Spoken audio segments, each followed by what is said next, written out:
और अब आपको हरदा की तस्वीरें दिखाते हैं जहां लकड़ी के लिए लोग अपनी जान जोखिम में डाल रहे हैं। ये तस्वीरें डंगा व शंकर गांव की हैं।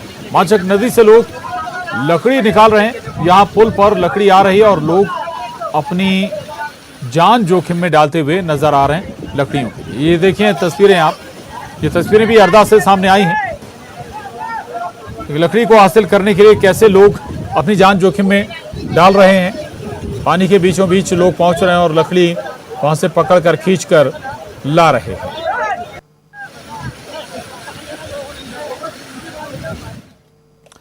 हरदा में लगातार हो रही बारिश से पूरा शहर तरबतर हो गया है। सभी नदी नाले उफान पर हैं। अजनाल नदी के किनारे बना पेड़ी घाट पूरी तरह से जलमग्न हो चुका है। लोगों ने आरोप लगाया कि जिला प्रशासन की मदद लोगों तक नहीं पहुंच पा रही है। तो दोनों तस्वीरें हरदा की हैं। कई कॉलोनी भी जलमग्न हो गई हैं, कई मंदिर भी डूब गए हैं। आधे से ज्यादा मंदिर डूबे हुए नजर आ रहे हैं। लोगों का यह आरोप है कि प्रशासन उनकी मदद नहीं कर रहा है।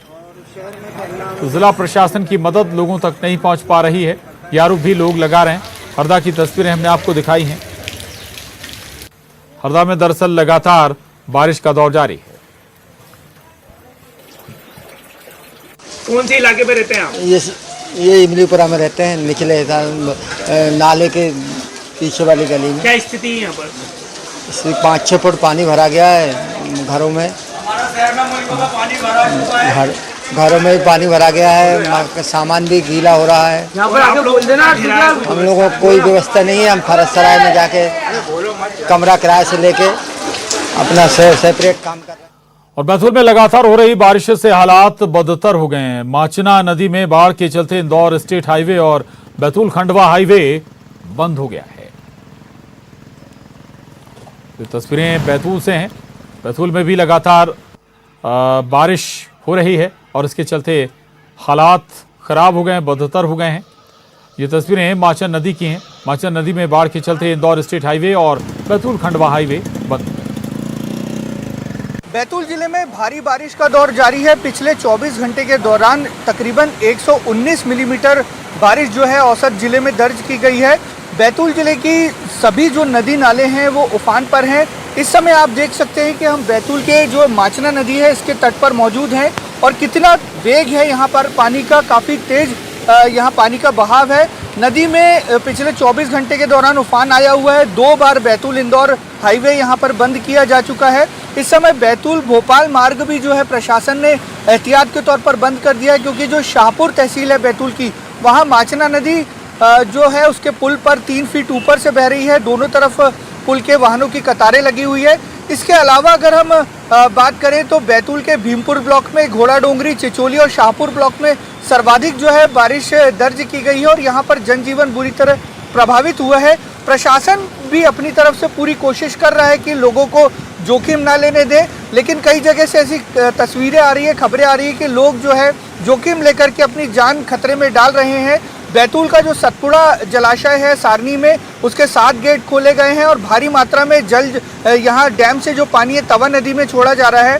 वहीं ताप्ती नदी पर बना पारसडो जो जलाशय है वहाँ से भी लगातार पानी का भारी मात्रा में डिस्चार्ज किया जा रहा है। व्यवस्था ये की है कि जैसे हमारा नदी का जलस्तर बढ़ेगा, हमारे कर्मचारी लगे हुए हैं और जैसे पुल के ऊपर से पानी गुजरता है, हमारे कर्मचारी कुछ और पुलिस अधिकारी भी यहाँ पर मौजूद रहेंगे जो उस पानी के ऊपर से कोई पब्लिक बीच में से ना घुस पाए और कोई दर्दनाक हादसा ना हो। कितने संवेदनशील क्षेत्र हैं ऐसे आसपास?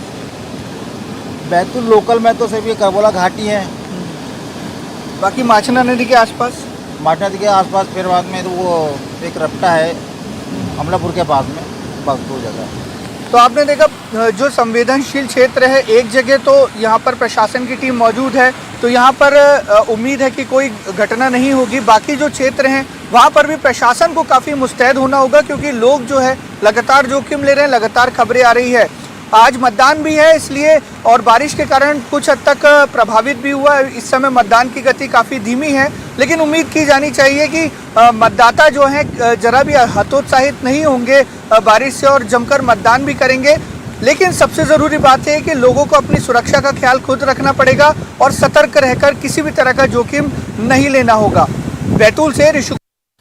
उधर छिंदवाड़ा में लगातार हो रही बारिश के चलते जहां नदी नाले उफान पर आ गए हैं, जिसके चलते बच्चों और गर्भवती महिलाओं को टीका देने के लिए गांव जाने वाली एएनएम की मुश्किलें खासी बढ़ गई हैं।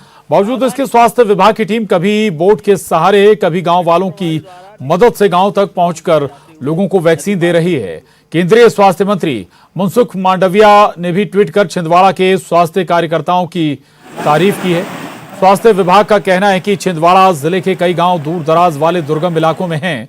ऐसे में वहां तक स्वास्थ्य सुविधाएं पहुंचाना एक बड़ी मुश्किल का काम है, लेकिन टीम की कठिन मेहनत से ये सब संभव हो पा रहा है। निश्चित रूप से ऐसे एप्रिसिएशन से, ऐसी प्रशंसा से हमारे कार्यकर्ताओं का मनोबल बढ़ता है। और हमारा क्षेत्र केवल ये नहीं बल्कि इसके अलावा भी बहुत सारे क्षेत्र हैं जहाँ पर लोगों ने बहुत काम करके दुर्गम क्षेत्रों में वैक्सीन का काम किया है। आज पातालकोट में ज़रूर एक रोड पहुँच गई, लेकिन अभी भी सारे गांव वहाँ के कवर्ड नहीं हैं। ऐसे गांव में भी वैक्सीनेशन कई सालों से चल रहा। बच्चों को भी हम लोग वैक्सीनेट करते हैं, कोविड के दौरान भी वैक्सीन लगाया गया। और इसके साथ ही जो है डिलीवरी वगैरह के लिए भी केसेस जो है वहाँ से निकाल के हम लोग जो है पास के केंद्रों में डिलीवरी की डेट से पहले उनको भर्ती करा के उनकी डिलीवरी वगैरह का इंतजाम पुख्ता करते, ताकि संस्थागत प्रसव भी हो सके। और वैक्सीनेशन का काम तो हमारा सतत चलता रहता है। तो ये इस प्रकार का ट्वीट आपके लिए गौरव की बात? जी, हमारे लिए बिल्कुल निश्चित रूप से गौरव की बात है। और हम लोग जो है इससे काफ़ी अभिभूत हैं कि इस तरह के कार्य को अब जो है सराहना मिल रही है। ये हमारे लिए बहुत उत्साहवर्धक है और गौरव की बात है। और बैतूल में भारी बारिश के बाद कन्हैया कोल जलप्रपात का मनोरम दृश्य सामने आया। खेड़ी सांवलीगढ़ और चिचढाना गांव के बीच कन्हैया कोल जलप्रपात है। ये बैतूल के प्रमुख पर्यटन स्थलों में शामिल है। प्रशासन ने आवाजाही पर हालांकि यहां रोक लगा दी है। जुलाई से अक्टूबर तक जलप्रपात का ये मनोरम नजारा देखने को मिलता है।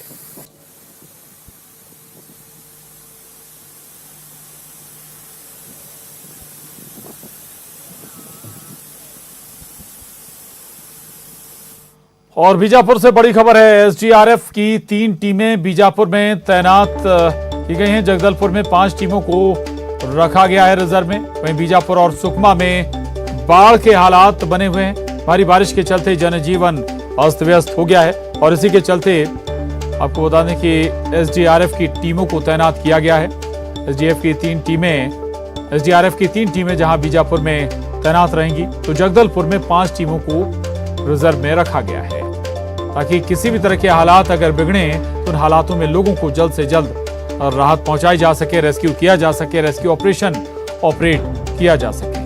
क्योंकि बीजापुर और सुकमा में बाढ़ जैसे हालात बन गए। धमतरी से बड़ी खबर है। कुकरेल बांसपारा में एक शख्स बह गया है। लापता शख्स की तलाश में टीम जुटी हुई है।